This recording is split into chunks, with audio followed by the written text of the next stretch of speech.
Mamie, ne rentre pas à la maison. Ces 6 mots chuchotés par mon petit-fils de 6 ans à l'aéroport ont changé nos vies pour toujours.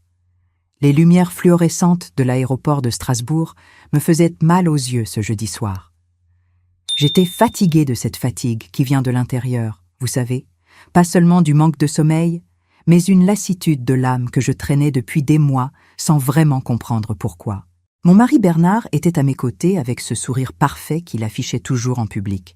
Costume gris impeccable, attaché-case en cuir à la main, eau de toilette coûteuse que je lui avais offerte pour son dernier anniversaire. Aux yeux de n'importe qui dans ce terminal, nous étions le couple idéal. Lui, le chef d'entreprise prospère de 65 ans, moi, l'épouse dévouée de 60 ans qui accompagnait son mari à l'aéroport avant un important voyage d'affaires. Si seulement il savait. À mes côtés, avec sa petite main moite serrant fort la mienne, se tenait Lucas, mon petit-fils de 6 ans, mon univers entier. Il vivait avec nous depuis 2 ans, depuis que ma fille unique et son mari avaient péri dans un accident de voiture. Bernard avait accepté de l'accueillir, ou du moins c'est ce que je croyais à l'époque. Lucas était trop silencieux ce soir-là, plus calme que d'ordinaire.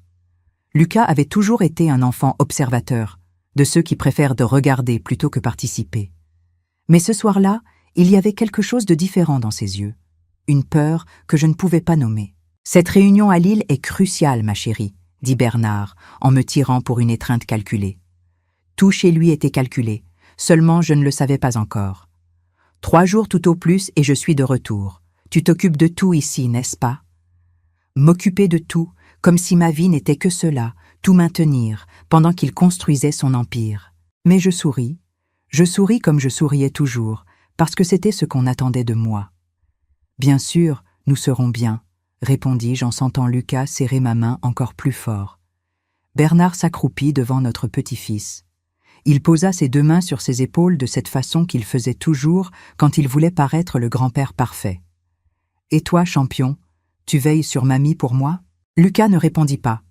Il hocha simplement la tête, les yeux fixés sur le visage de son grand-père. Ce regard était comme s'il mémorisait chaque détail, chaque trait, comme s'il voyait Bernard pour la dernière fois. J'aurais dû le remarquer. J'aurais dû sentir que quelque chose n'allait pas là, tout de suite. Bernard embrassa le front de Lucas, puis le mien. « Je vous aime. À bientôt. » Puis il se retourna, prit sa valise à main et marcha vers la porte d'embarquement. Lucas et moi sommes restés là, debout, au milieu de cette foule d'adieux et de retrouvailles, le regardant disparaître. Quand finalement je ne pus plus voir Bernard, je respirai profondément. « Allez, mon chéri, rentrons à la maison. » Ma voix sortit fatiguée. Nous avons commencé à marcher dans le long couloir de l'aéroport, nos pas résonnant sur le sol de marbre. Lucas était encore plus silencieux maintenant, et je pouvais sentir la tension dans son petit corps à travers la menotte qui serrait la mienne. Ce fut seulement quand nous arrivâmes près de la sortie, quand les portes automatiques en verre étaient déjà en vue, qu'il s'arrêta net. « Lucas, qu'est-ce qu'il y a ?» C'est alors qu'il me regarda. Et mon Dieu, ce regard, je ne l'oublierai jamais. C'était de la terreur pure, ce genre de peur qu'un enfant de 6 ans ne devrait même pas connaître. « Mamie, » chuchota-t-il d'une voix tremblante, « on ne peut pas rentrer à la maison. » Mon cœur fit un bond étrange dans ma poitrine. Je m'accroupis devant lui, tenant ses 2 petits bras. « Comment ça, mon chéri? Bien sûr qu'on rentre à la maison. Il est tard. Tu as besoin de dormir, non? »« Non !» Sa voix sortit plus forte, désespérée. Quelques personnes tournèrent la tête pour nous regarder. Il avala sa salive et continua, maintenant dans un chuchotement urgent. « Mamie, s'il te plaît, on ne peut pas rentrer. Crois-moi cette fois, s'il te plaît. » Cette fois, ces 2 mots me firent mal, parce que c'était vrai. Des semaines auparavant, Lucas m'avait raconté qu'il avait vu une voiture étrange stationnée devant notre maison. La même voiture, 3 nuits de suite. Je lui avais dit que c'était une coïncidence. Des jours plus tard, il avait juré avoir entendu papy parler à voix basse dans le bureau à propos de régler le problème une fois pour toutes. Je lui avais dit que c'était des affaires de travail, qu'il ne devait pas écouter les conversations des adultes. Je ne l'avais pas cru, et maintenant il me suppliait avec des larmes commençant à se former dans ses petits yeux bruns. « Lucas, Explique-moi ce qui se passe. Ma voix sortit plus ferme que je ne me sentais à l'intérieur. Il regarda autour de lui comme s'il avait peur que quelqu'un puisse l'entendre. Puis il me tira par le bras, me faisant me pencher encore plus près de lui, et chuchota à mon oreille.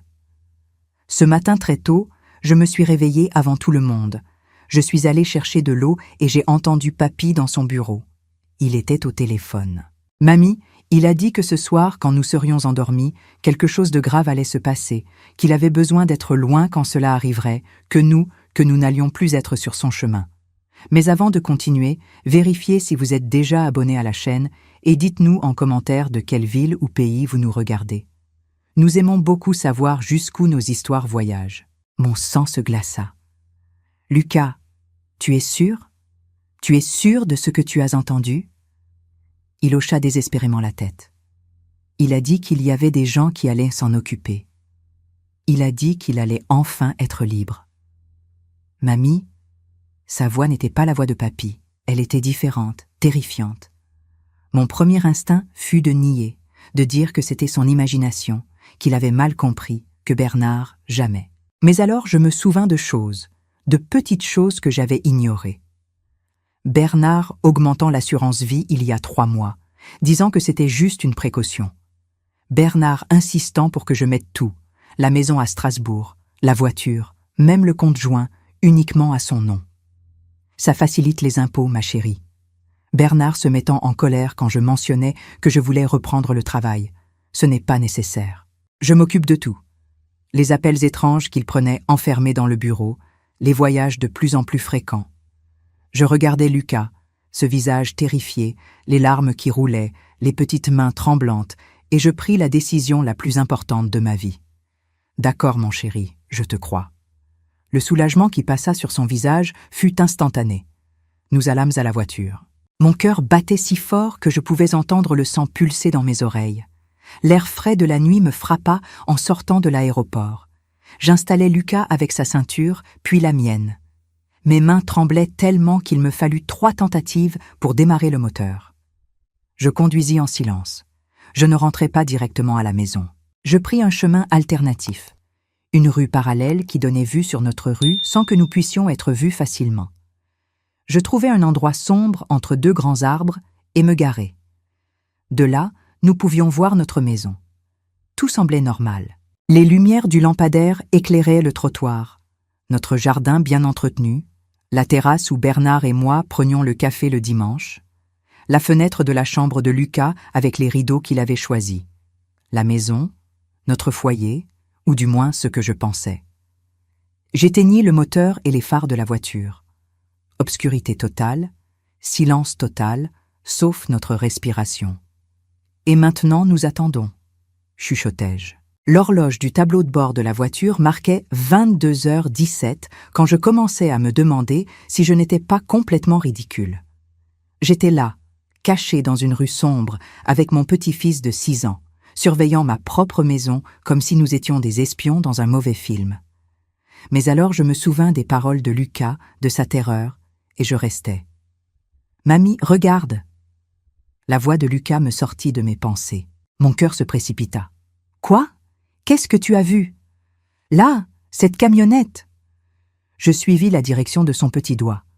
Une camionnette s'engageait dans notre rue, mais ce n'était pas n'importe quelle camionnette. C'était un fourgon sombre, sans aucun autocollant, sans plaque d'immatriculation visible à l'avant.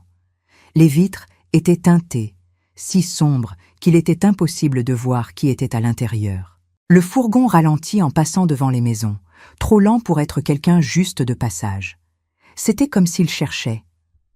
Ma respiration resta coincée dans ma gorge quand le fourgon s'arrêta, exactement devant notre maison. « Ce n'est pas possible, » chuchotai-je. « Ce n'est pas possible. » Mais ça l'était. Les 2 portes avant s'ouvrirent. 2 hommes sortirent. Même de loin, même avec le peu d'éclairage, on pouvait voir que ce n'étaient pas des techniciens ou des livreurs ou quoi que ce soit de normal. Ils portaient des vêtements sombres, des vestes à capuche, et la façon dont ils se déplaçaient était furtive, calculée. L'un d'eux, le plus grand, mit la main dans sa poche. J'attendis qu'il sorte un pied de biche, un outil pour forcer l'entrée. Ce serait un cambriolage. Je pourrais gérer un cambriolage. Mais ce qu'il sortit de sa poche fit que mon monde s'écroula. Une clé. Il avait une clé de notre maison. L'homme ouvrit le portail comme s'il était chez lui, sans forcer, sans casser, simplement ouvrit, puis marcha jusqu'à la porte principale, où il répéta le processus. Une autre clé. La porte s'ouvrit doucement. Seules 3 personnes avaient les clés de notre maison. Moi, Bernard et la clé de secours qui était dans son bureau dans le tiroir fermé à clé du bureau. Les 2 hommes entrèrent dans ma maison. Ils n'allumèrent pas les lumières. Je pus voir des faisceaux de lampes torches danser derrière les rideaux. Puis, je sentis l'odeur. Au début, je pensais que je l'imaginais, mais elle devint plus forte. Une odeur chimique, forte, de l'essence. « Mamie, quelle est cette odeur ?» demanda Lucas. Et c'est alors que je vis la fumée. Elle commença petite, juste un filet fin sortant de la fenêtre du salon, puis un autre de la fenêtre de la cuisine.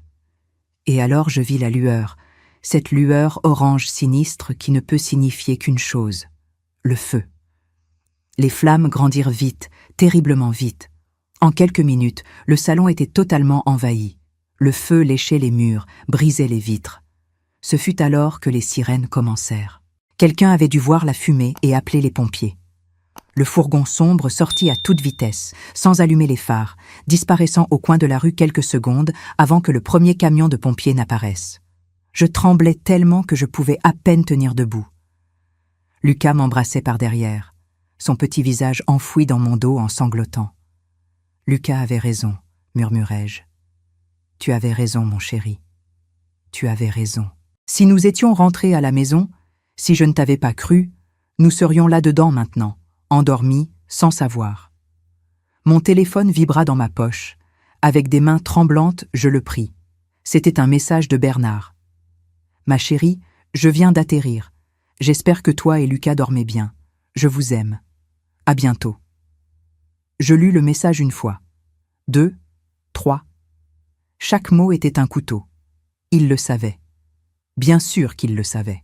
Il était dans une autre ville, construisant son alibi parfait, pendant qu'il engageait des gens pour nous tuer, pour nous brûler vives pendant que nous dormions. La nausée vint avec force. Je me retournai et vomis la même sur le trottoir. Tout ce que j'avais dans l'estomac sortit avec toute illusion qui me restait encore sur mon mariage. Quand je pus enfin arrêter, je m'essuyai la bouche avec la manche de mon chemisier et regardai Lucas. Il était assis sur le trottoir, serrant ses genoux, regardant la maison brûler. Un enfant de 6 ans ne devrait pas avoir cette expression, cette compréhension terrible et prématurée que les personnes qui devraient t'aimer peuvent vouloir te faire du mal.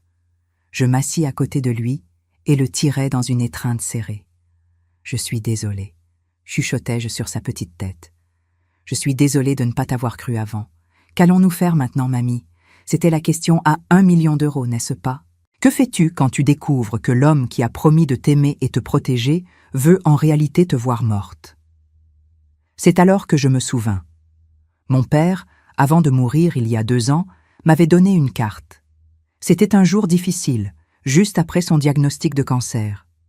Il m'avait appelé dans la chambre d'hôpital, avait pris ma main et dit « Colette, je ne fais pas confiance à ce mari. » Je n'ai jamais fait confiance. Si un jour tu as besoin d'aide, de vraie aide, cherche cette personne. La carte avait un nom, Maître Jeanne Blanchard, avocate, et un numéro de téléphone. À ce moment-là, je m'étais offensée. Comment mon père pouvait-il ne pas faire confiance à Bernard? Mais maintenant je comprenais. Mon père avait vu quelque chose que je refusais de voir et il m'avait laissé une sortie. Avec des doigts tremblants, je composais le numéro. 3 sonneries. 4. Ça allait tomber sur la messagerie vocale quand une voix féminine, rauque mais ferme, répondit. « Allô? Maître Blanchard, mon nom est Colette. Colette Fontaine. Vous ne me connaissez pas, mais mon père était André. Il m'a donné votre numéro. J'ai vraiment besoin d'aide. » Il y eut une pause. Puis, Colette, André m'a parlé de toi. Où es-tu? Ma maison vient de brûler. Je suis dans la rue avec mon petit-fils et mon mari. Mon mari a essayé de nous tuer. Une autre pause plus longue. Quand elle parla à nouveau, la voix était différente, plus urgente. Tu es en sécurité maintenant? Tu peux conduire? Oui. Alors note cette adresse. Le cabinet de Maître Blanchard était dans un vieil immeuble du centre de Strasbourg. Le genre d'endroit devant lequel on passe sans le remarquer. Il n'avait pas d'enseigne tape à l'œil, juste une petite plaque décolorée. J. Blanchard. Conseil juridique. Il était presque minuit quand je me garai devant. La rue était déserte, seulement quelques lampadaires fonctionnaient. Lucas s'était endormi sur le siège arrière pendant le trajet, épuisé d'avoir tant pleuré. Je dus le porter dans mes bras. Avant que je ne sonne, la porte s'ouvrit. Une femme se tenait là. Elle devait avoir environ 65 ans. Cheveux gris relevés en chignon, lunettes suspendues à une chaînette. Elle portait un chemisier simple et un pantalon en jean, comme si on l'avait réveillée. Mais ses yeux étaient alertes, analysant chaque détail de Lucas et moi. « Colette, entre vite !» J'obéis. Elle ferma la porte derrière nous avec 3 verrous différents. Le cabinet sentait les vieux livres et le café fort. Il y avait des piles de dossiers partout, des archives anciennes, une table pleine de papiers. « Pose le petit sur le canapé là-bas », indiqua-t-elle. Il y a une couverture sur la chaise. J'allongeai Lucas avec précaution. Je le couvris. Il dormait toujours, son petit visage encore marqué par les larmes. « Du café », offrit-elle. Elle servait 2 tasses. Elle m'en tendit une et indiqua la chaise face à son bureau. « Assieds-toi et raconte-moi tout depuis le début, sans rien omettre. » Et je racontais. Je racontais tout sur le voyage de Bernard, sur le chuchotement de Lucas à l'aéroport, sur la décision de nous cacher et surveiller la maison, les hommes avec les clés, le feu, le message de Bernard feignant l'inquiétude alors qu'il savait que nous devrions être mortes. Maître Blanchard ne m'interrompit pas une seule fois. Elle écoutait seulement, les doigts entrelacés sous le menton, les yeux fixés sur moi. Quand je terminais, elle resta silencieuse pendant un long moment. « Ton père m'a demandé de veiller sur toi si quelque chose comme ça se produisait, » dit-elle finalement. André était un homme très intelligent. Il a remarqué des choses sur ton mari que tu ne voulais pas voir. Cela fit mal, mais c'était vrai. Il savait que Bernard était capable de cela. Il soupçonnait que Bernard n'était pas qui il prétendait être, qu'il s'était marié avec toi par intérêt, qu'il était dangereux. Elle prit une gorgée de café. André m'a laissé certaines choses, des documents, des informations sur toi et sur Bernard. Je pensais que je n'aurais jamais besoin de les utiliser, mais elle se leva et alla à une armoire fermée à clé. Elle sortit un dossier épais et revint en le posant sur la table entre nous. Ton père a engagé un détective privé il y a 3 ans, discrètement, pour vérifier les affaires de Bernard. Mon cœur se serra. Et qu'ont-ils trouvé? Des dettes. Beaucoup de dettes de jeu, principalement. Ton mari a un sérieux problème, Colette. Il doit de l'argent à des usuriers, à des casinos illégaux, à des gens très dangereux. Elle ouvrit le dossier, montrant des relevés bancaires, des photos, des rapports. Ses affaires sont en faillite depuis 2 ans. Il a utilisé l'argent de l'héritage que ta mère t'a laissé pour boucher les trous, mais tout est presque terminé maintenant. Je sentis comme si on m'avait donné un coup dans l'estomac. L'héritage de ma mère, 50 000 € qu'elle m'avait laissé, que j'avais mis sur un compte joint parce que nous étions mariés. Mon amour, ce qui est à moi est à toi. Il avait tout dépensé jusqu'au dernier centime. Et la maison, ajouta Jeanne en tournant une autre page. La maison que ta mère t'avait léguée, il t'a convaincu de la mettre à son nom il y a 1 an. Pour faciliter la gestion fiscale, disait-il. En réalité, il avait besoin que tout soit à son nom pour contrôler les biens et toucher l'assurance plus facilement. Elle tourna une page. Et maintenant, les usuriers encaissent avec les intérêts. Bernard doit presque 150 000 €. Ce genre de gens ne négocie pas, Colette. Soit on paie, soit, elle n'eut pas besoin de compléter la phrase. Mais je n'ai pas cet argent. Nous ne l'avons pas. Alors pourquoi lui, l'assurance vie, dit-elle simplement. Tu as une assurance vie de 400 000 €. Ton père a insisté là-dessus quand tu t'es mariée. Tu te souviens?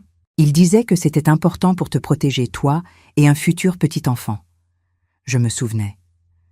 Je me souvenais de Bernard, trouvant cela exagéré à ce moment-là, mais acceptant. Je n'avais jamais questionné, jamais pensé. Et si je mourais dans un accident, continuai-je le raisonnement en sentant la bile monter à ma gorge. Bernard recevrait les 400 000 €, paierait les dettes, serait libre. Exactement. Maître Blanchard ferma le dossier. Et un incendie est le genre parfait d'accident. Difficile à prouver qu'il a été provoqué, difficile à tracer. Et il a l'alibi parfait. Il était dans une autre ville quand c'est arrivé. Mais je ne suis pas morte, et Lucas non plus. Et il ne le sait pas encore. Le jour suivant, Bernard était aux informations. Je le vis sur l'écran du téléviseur dans le bureau de Maître Blanchard. Il était là, devant les décombres fumants de notre maison, le visage dans les mains.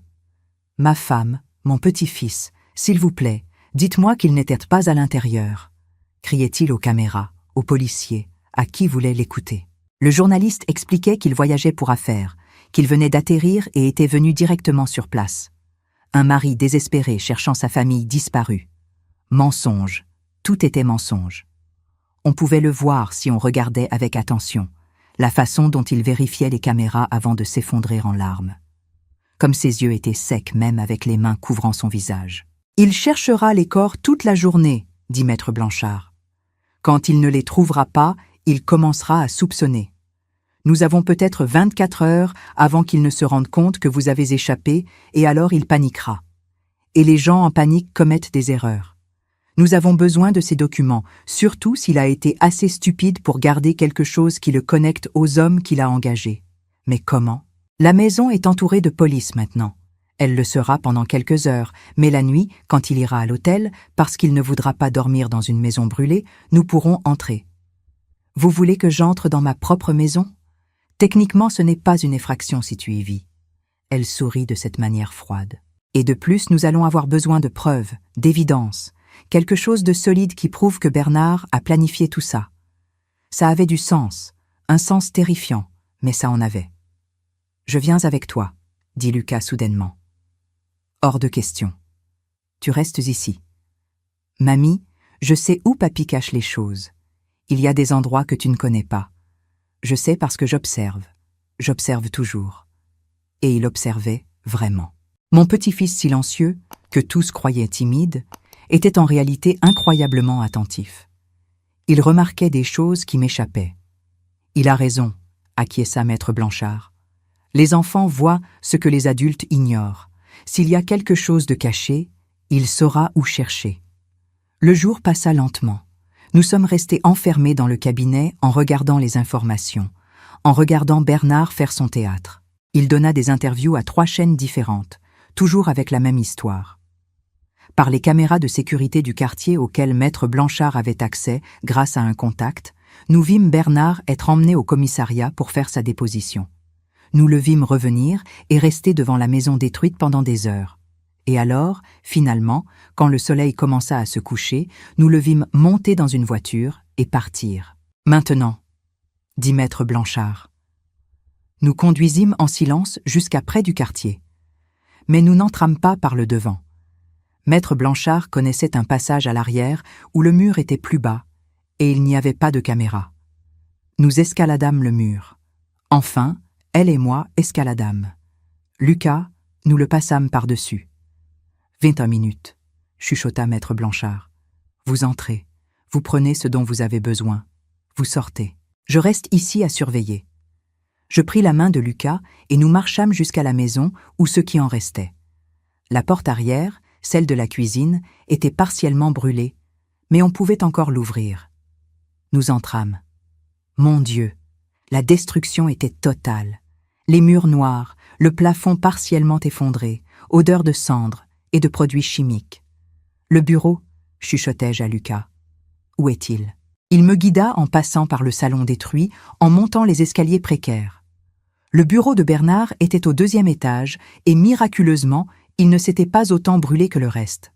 La porte était coincée, mais je pus la forcer. Le coffre-fort était là, encastré dans le mur derrière un tableau. Je composais la date de naissance de Bernard. Bip, vert, ouvert. À l'intérieur, il y avait des documents, beaucoup d'argent liquide, probablement pour des paiements illégaux, et un vieux téléphone portable. « Prends tout », résonna la voix de Lucas de l'autre côté de la pièce. « Mamie, regarde ici. » Il pointait sous une latte du plancher desserré, une cachette que je n'aurais jamais su qui existait. Je soulevai la latte. À l'intérieur, il y avait un autre téléphone portable, un carnet noir et une enveloppe. Je pris tout à la hâte, le mettant dans le sac à dos que j'avais apporté. Allons-y vite. Nous étions presque à la porte quand nous entendîmes des voix en bas. « Tu es sûr qu'il n'y a personne ?»« Oui. La police a déjà libéré le site. Nous vérifions juste. » Mon sang se glaça. Je regardai Lucas. Il était pâle. Nous ne pouvions pas descendre. Qui que ce soit bloquait notre seule sortie. J'attrapai Lucas dans mes bras et nous nous glissâmes dans l'armoire du bureau. Mon cœur battait si fort que j'étais sûre qu'il nous entendrait. Par la fente de la porte de l'armoire, je pouvais voir la lumière des lampes torches montant l'escalier. 2 hommes. Ce n'étaient pas des policiers. Je reconnus les voix. C'étaient les mêmes hommes qui avaient incendié la maison. « Le patron a dit de vérifier si le travail a été accompli », dit l'un d'eux. Voix grave avec un accent. « Il semble qu'ils n'ont toujours pas trouvé de corps. Impossible. Le feu était assez fort pour qu'il ne reste rien. Peut-être qu'ils les ont déjà emmenés au médecin légiste. Il vaut mieux s'assurer. » Jette un œil aux chambres. J'entendis des pas se séparer, un allant vers la chambre principale, un autre venant dans notre direction. La porte du bureau s'ouvrit. Lucas serra ma main si fort que ça fit mal. Je me mordis la lèvre pour ne faire aucun son. L'homme entra, la lumière de la lampe torche balayant la pièce. Il s'arrêta sur le coffre-fort ouvert. « Hé, Marc, viens voir ça. » L'autre apparut. « Quoi ? Le coffre-fort est ouvert. » Il n'était pas comme ça quand nous sommes partis. « Tu es sûr ? » « Absolument. Nous n'avons même pas touché le coffre-fort. On a juste mis le feu et nous sommes partis. » Silence tendu. « Quelqu'un a été là, » conclut celui qui s'appelait Marc. « Récemment. La poussière autour est remuée. Tu crois que c'était la police ? La police ne vole pas d'argent. Et regarde, il y a des marques de pas petites. » Il pointa avec la lampe torche vers le sol. Trop petite pour être un adulte. Mon estomac se serra. « Enfant !» dit le premier homme lentement. « Tu crois que... » « Je crois que nous avons un problème. » Marc sortit un téléphone portable de sa poche. « Je vais appeler le patron. Il a besoin de savoir. Je ne pouvais pas le permettre. » S'il appelait Bernard, s'il lui racontait que quelqu'un avait été là, que possiblement c'était nous. Mais que pouvais-je faire? J'étais enfermée dans une armoire avec mon petit-fils de 6 ans, désarmé, sans sortie. Ce fut alors que j'entendis le cri. Il vint de dehors, un cri féminin, fort, de terreur. Qu'est-ce que c'était que ça? Marc fonça dans les escaliers, l'autre homme le suivit. Je ne perdis pas de temps. Je pris Lucas dans mes bras et courus. Je descendis l'escalier si vite que je faillis trébucher. La porte arrière était ouverte. Ils avaient dû entrer par là. Nous sortîmes, courûmes au mur. Maître Blanchard était là, haletante. « C'était toi qui as crié ?» demandai-je en l'aidant à sauter le mur. J'avais besoin de les sortir de là. « Ça a marché ?» « Oui. » Je lui montrai le sac à dos.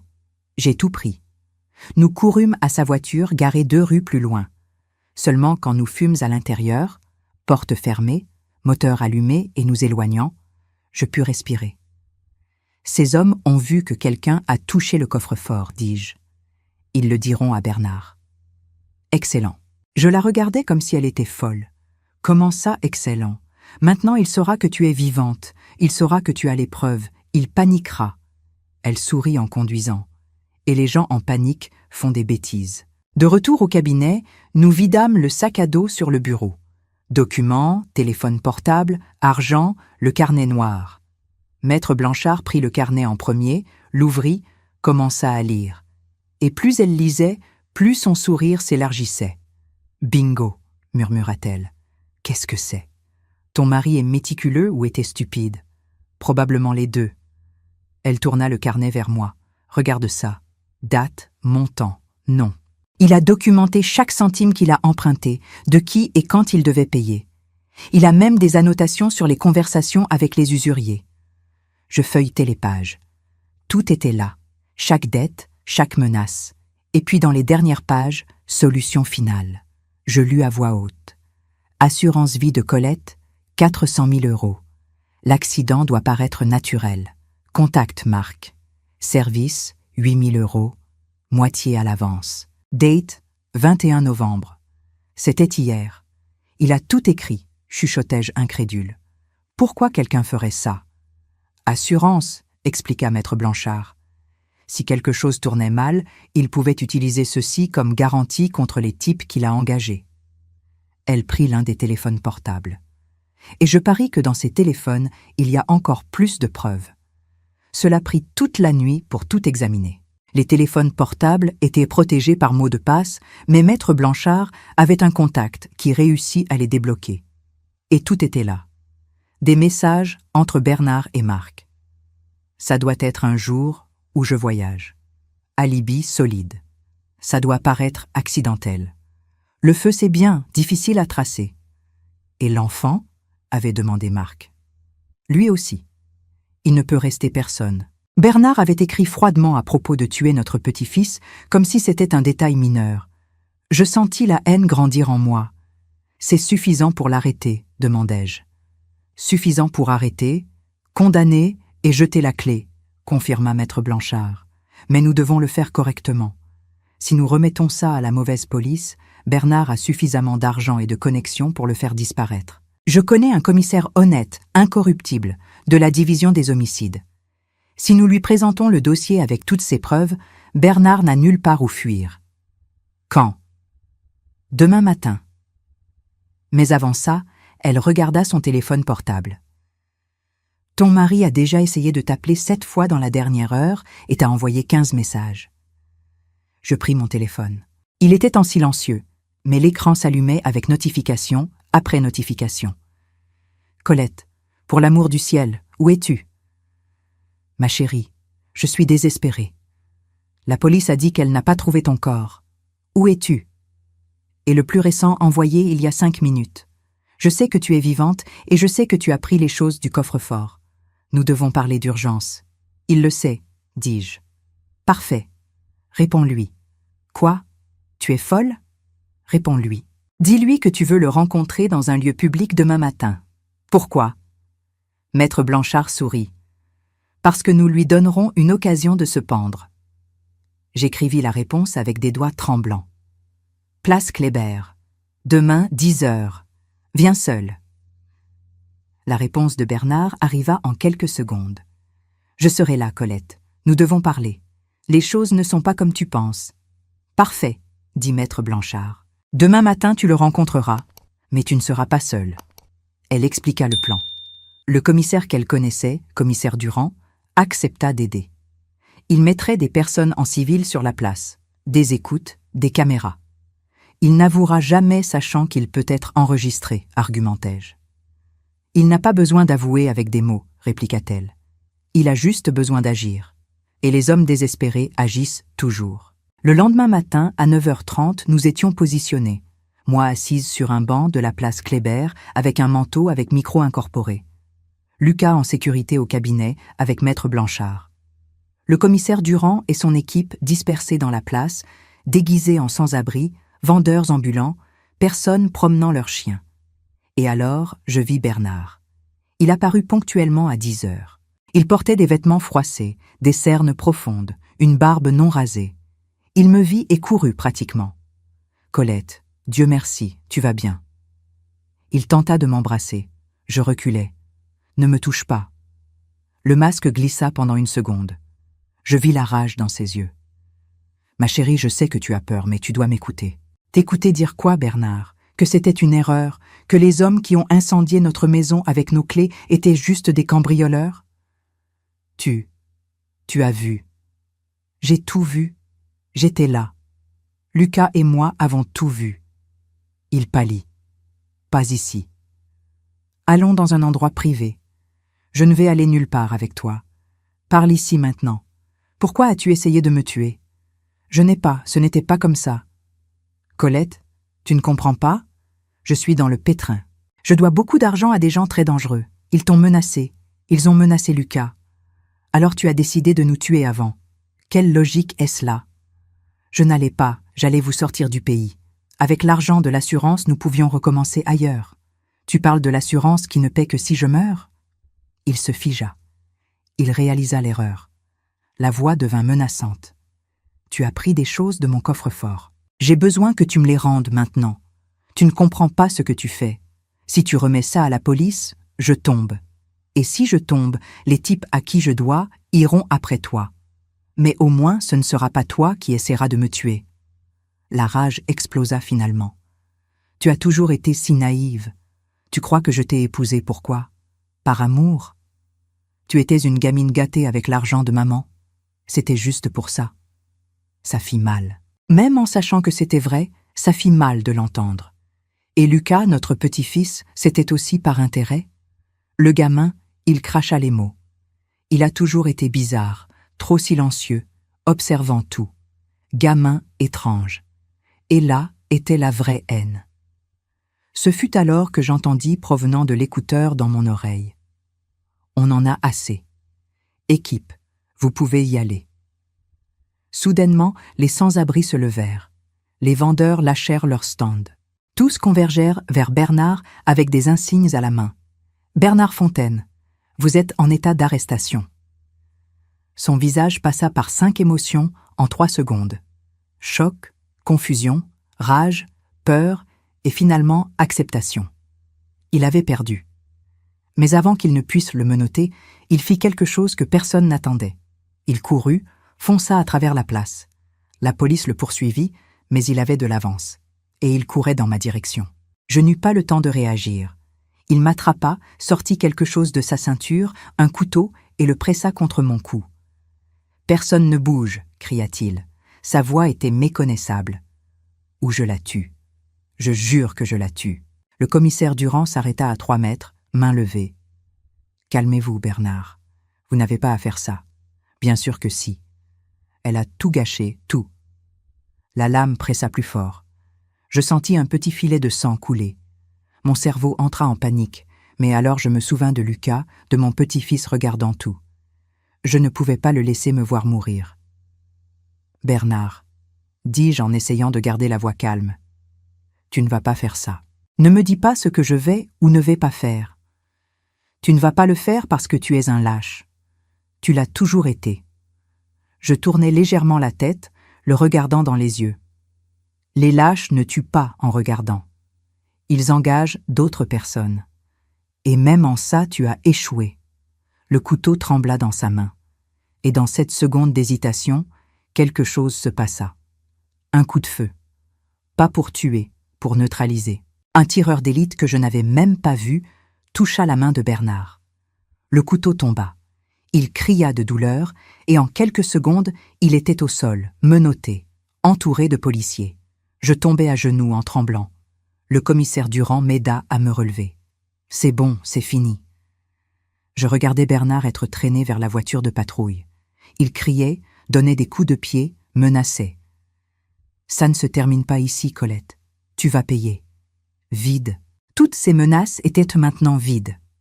Bernard fut placé en détention provisoire immédiatement après son arrestation. La mise en examen intervint quelques jours plus tard pour tentative d'homicide qualifié sur 2 personnes, incendie criminel et fraude. Les mois qui suivirent furent longs. L'instruction judiciaire prit du temps, comme toujours dans le système français. Il y eut des expertises psychiatriques, des contre-expertises, des auditions interminables. Avec toutes les preuves, le carnet, les téléphones portables, les enregistrements de notre rencontre, la déclaration des hommes qui l'avaient engagé, qui avaient fait un accord avec le procureur, la défense n'avait presque aucune chance. 8 mois après son arrestation, le procès eut enfin lieu aux assises. Ça dura 1 semaine. Je n'y allais pas. Je ne voulais plus jamais voir son visage. Mais Maître Blanchard y alla chaque jour. Elle m'envoya un message quand le verdict tomba. Bernard fut condamné à 20 ans de réclusion criminelle. Tentative d'homicide, qualifiée sur 2 personnes, incendie criminel, fraude. « Justice a été rendue », m'écrivit Jeanne. « Justice ». Le mot semblait étrange, parce que ça ne semblait pas juste que 8 ans de ma vie aient été un mensonge. Mais au moins, nous étions vivantes et libres. Dans les mois suivants, je dus tout reconstruire. Documents, identité, compte bancaire, maison. J'obtins l'accès à l'argent de l'assurance de la maison. Ce n'était pas beaucoup, mais c'était suffisant pour recommencer. Maître Blanchard m'aida avec toute la paperasse. Plus que ça, elle devint une amie, peut-être la première vraie amie que j'avais eue. Ton père savait que tu allais avoir besoin de moi un jour, me dit-elle un après-midi en prenant le café. Lucas allait en thérapie. La thérapeute disait qu'il était résilient. Les enfants sont plus forts qu'on ne l'imagine. Même fort, il faisait des cauchemars. Il se réveillait en criant, disant qu'il y avait du feu. Dans ces nuits-là, je restais avec lui. Je le serrais dans mes bras, je lui chantais, et petit à petit, il se rendormait. Je commençais à retravailler. J'obtins un emploi dans une association qui aidait les femmes victimes de violences domestiques. Je comprenais par quoi elles passaient, et je pouvais dire de tout cœur, « Ce n'est pas de votre faute, ça ne l'a jamais été. » Maître Blanchard m'offrit un partenariat dans son cabinet après 1 an. « Tu as du talent pour ça et de la passion. » J'acceptais. Je retournais étudier. Je fis un cours accéléré de droit. Je passai l'examen du barreau. Ce ne fut pas facile. À 60 ans, retourner au livre est un défi. Mais je réussis et je devins avocate, spécialisée en droit de la famille et cas de violence domestique. J'utilisais la douleur pour aider d'autres personnes. 3 ans après l'incendie, nous déménageâmes dans une vraie maison. Petite, simple, mais nôtre. Lucas choisit sa propre chambre. Il peignit les murs en vert clair. « Quand je serai grand, je serai astronaute », annonça-t-il, « ou scientifique. Tu peux être les deux. Vraiment, on peut faire ça, on peut faire tout ce que tu veux, mon chéri. » La vie continua. Lucas grandit. Je grandis avec lui. J'appris à faire confiance à nouveau, pas aveuglément, jamais plus aveuglément, mais avec sagesse. J'appris que les signaux d'alerte existent pour une raison. Et j'appris que parfois, les personnes que nous aimons le plus sont celles qui peuvent le plus nous blesser. Mais j'appris aussi que nous pouvons survivre à cela et même grandir. Aujourd'hui, cela fait 5 ans depuis cette nuit à l'aéroport. 5 ans depuis que Lucas a chuchoté « Ne rentre pas à la maison » et a changé nos vies pour toujours. Je suis assise sur la terrasse de notre maison en prenant le café. Lucas, maintenant âgé de 11 ans, est dans le salon en faisant ses devoirs. « Mamie !» crie-t-il. « Je peux aller chez Louis après manger ?»« Tu peux, mais reviens avant 18 heures. »« D'accord. » Je souris à mon café. Il a des amis maintenant. De bons amis. Il rit, joue, vit comme tout enfant devrait vivre. Mon téléphone portable sonne. C'est Jeanne. « J'ai des nouvelles, » dit-elle. « Tu te souviens de ce cas qu'on a pris le mois dernier ? Femme de 40 ans, mari violent, 3 enfants. On a réussi. Mesures de protection approuvées. Elle et les enfants sont déjà au refuge en sécurité. » Je ferme les yeux. C'est bien. C'est vraiment bien. C'est pour ça qu'on fait ça, n'est-ce pas ? Pour ces moments. Oui, nous avons transformé notre tragédie en but. Mamie, Lucas apparaît à la porte. Je peux te demander quelque chose ? Toujours. Tu es heureuse ? La question me prend par surprise. Je le suis. Pourquoi tu demandes ? À cause de tout ce qui s'est passé. Je pensais que peut-être tu resterais triste pour toujours. Je prends sa main. J'ai été triste pendant un moment. Oui. Et je suis encore triste parfois quand je me souviens. Mais je suis aussi heureuse, parce que je t'ai toi. J'ai un travail que j'aime. J'ai de vrais amis. J'ai une vie que j'ai choisie, pas que quelqu'un a choisi pour moi. Il hoche la tête. Je crois que moi aussi. Je ne pense pas beaucoup à lui. Seulement parfois. Mais alors je me souviens que ça n'était pas réel et ça devient plus facile. Je t'aime beaucoup, tu sais, lui dis-je en le serrant dans mes bras. Moi aussi, mamie. Il me rend l'étreinte, puis se détache. Je peux retourner au devoir.